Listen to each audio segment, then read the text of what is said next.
ఈరోజు ముఖ్యమంత్రి ఆదేశాల ప్రకారం ఈరోజు ఎమర్జెన్సీ బోర్డు మీటింగ్ పెట్టడం జరిగింది. మరి ఏదైతే ప్రెస్ లో అనౌన్స్ చేశారో దాన్ని లాంఛనంగా బోర్డులో పెట్టి, ఇది ఎలాబరేట్ గా చెప్పాలంటే 6 మంది చనిపోయారు. బహుశా ఆ లిస్టు ఈరోజు రజని విశాఖపట్నం, నిర్మల కోయంబత్తూర్, మల్లిక సేలం, వీళ్ళందరికీ కూడా చనిపోయారు. వారికి ఒక్కొక్కరికి 25 లక్షల రూపాయలు ఎక్స్గ్రేషియో ప్రకటించారు ముఖ్యమంత్రి గారు.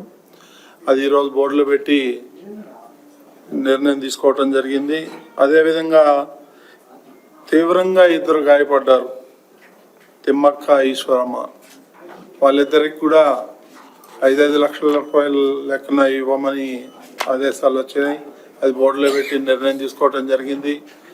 ఇక మిగిలిన 31 మంది ఎవరైతే ఉన్నారో వాళ్ళకి 2 లక్షల రూపాయల లెక్కన ఇవ్వాలని నిర్ణయం తీసుకున్నారు. సో అది కూడా ఇప్పుడు బోర్డులో నిర్ణయం తీసుకోవటం జరిగింది.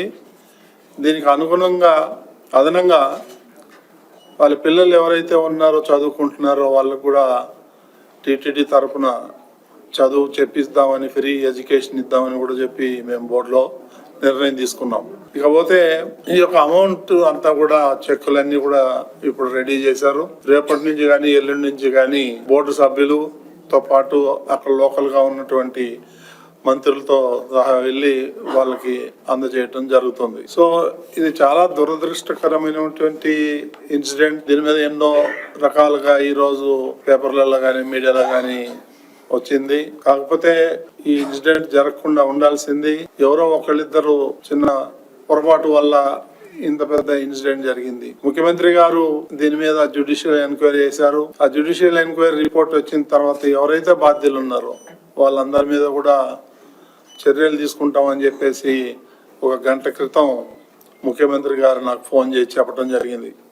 కాబట్టి ఇందులో ఎవరికి ఎలాంటి అనుమానాలు ఉండక్కర్లేదు. ఇది దురదృష్టకరమైనటువంటి సంఘటన. మరి ఇలాంటివి రిపీట్ కాకుండా తగిన చర్యలు తీసుకుందామని చెప్పి బోర్డులో నిర్ణయం తీసుకున్నాం. కాబట్టి ఈ సంఘటనని ఎవరు పూడ్చలేంది, వాళ్ళకి ఎంత చేసినా ఏం చేసినా ఇలాంటివి పునరావృతం కాకుండా చూడాలని చెప్పి మేము.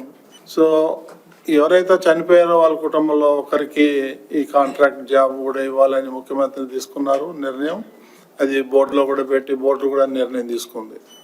సో ఇవన్నీ కూడా చేయటం ఒక ఎత్తు, ఈ ఫర్దర్గా ఇలాంటివి జరగకుండా చూడటం మరో ఎత్తు.